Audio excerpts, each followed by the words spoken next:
Can you introduce yourself, tell me your name and where you work? Hi, I'm Scott Oligher and I'm the facilities manager at Flipboard.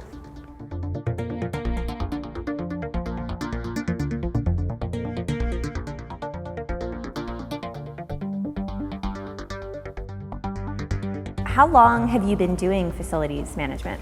I've been doing facilities for a little over 20 years, all over the place. Started during the dot-com boom and been with a lot of companies that were up and down, and back in the big bust, it was a little tougher working on the ones that were shrinking. And then I got a job at Google, which was a great start when there were about 400 employees, and saw a lot of growth there. Stayed for a little over 7 years.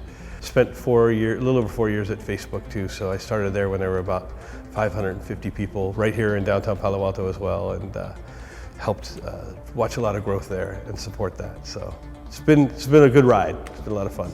How did you get into facilities management at tech startups? How did that start? It's a funny story. I was actually filling vending machines at a whole bunch of startup companies all over the valley, and one of them was the first place that ever did free. Everything was free, and so it kept me very busy, and I spent a couple hours there a day. Started to know people. I'm a pretty talkative and friendly person, so just socializing with people were there, and they offered me a job.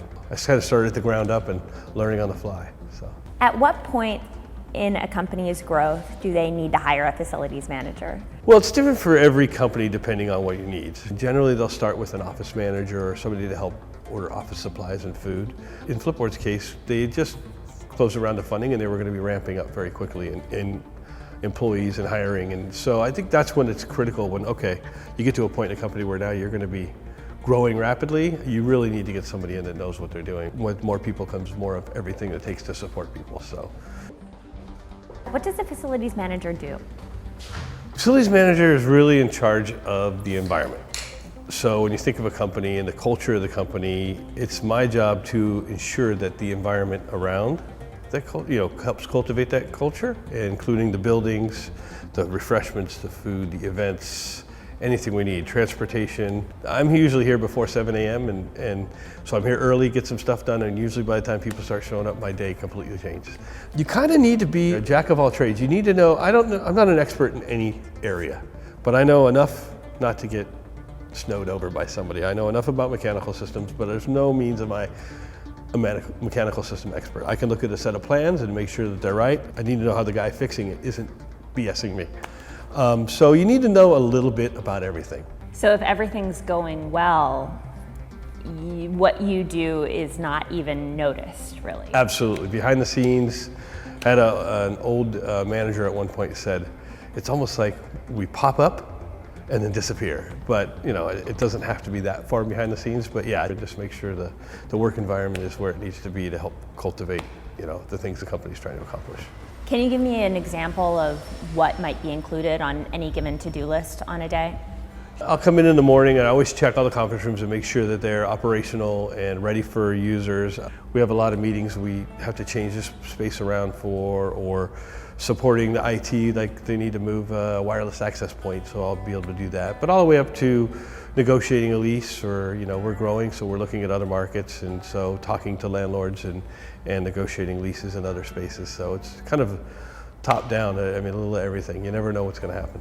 What are the tools that you use throughout the day? Generally, we have a facilities email alias that they email, and then we just rifle through those. But most of the time it's people stop me in the hallway, or hey Scott, we need this, or finding me and hey, we need this. And so there's a lot of it is stuff you don't expect, and you just have to really be able to jump on it. So of course I have all the standard tools, ladders, a lot of good furniture dollies, and a lot of sweat and manpower is really kind of what you need. So having access to that. And good vendors is a good key to it too. Do you have to be a morning person to be in facilities? Pretty much. I've always been a morning person, and so I prefer to get in early, get it done, and then be ready for the day. So being a morning person definitely helps for this profession. Are you running around a lot? I do run around between buildings quite a bit, but we're within a block of each other. One, I have a lot of storage in, so if I need something, I find myself going there back and forth quite a bit. So it's really about customer service, and it's really about taking care of your customers, which are the employees for me in Flipboard. The Flipboard employees are my customers, and I just got to make sure that they're happy. And it's no different than really any retail job or something like that. It's not so much the ability to be able to fix mechanical stuff or anything. It's really about the ability to be adaptable and not get stressed when people say, oh my gosh, we forgot to tell you about this, we need it done now, and drop what you're doing and run over it. You got to do that with a positive attitude, keep a smile on your face, and really just have the, okay, let's do it, and be flexible. Try to keep the communication open and find out what they want. Now, when it comes to mechanical systems and air conditioning, electrical, you really just look for reliability. And picking a good vendor is really all about the tech you get. I mean, I've had a great air conditioning company that we had a bad tech on site. I got rid of them and bid it out and got a new company. But it's really about having people you can trust, that you know when they say, we fixed this, that you know it's fixed. If I have a quiet day where nobody has had any problems, I've had a successful day at work, so. Are you a stickler for time? Is punctuality pretty important? Yeah, my dad was that way. He always taught me, always be early and be the one waiting rather than be late. Never make people wait for you. So it drives my wife nuts, because if we have to leave somewhere, I'm like, let's go, let's go, let's go. She's like, we have time, let's go. I'm very much a stickler for time, and I get a little irritated when people are late. Which, being in Silicon Valley and working at these companies, you have to be able to learn to live with that, because people are in a lot of meetings and they're going to be 5 minutes late for you, so you're starting late.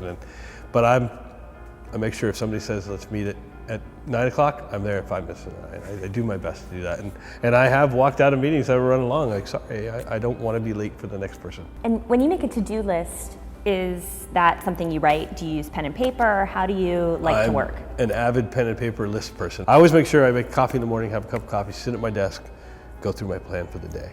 And that plan is very rarely fully executed like I want it to, because things come up, but I cross them off as I go. I don't do anything without a list. So there's really nothing that someone here at Flipboard would call you or email you that you'd say, nope, not my business? Never say that. Eric Schmidt, CEO of Google, at one point said to us when we were small, the answer should never be no, it should be why not.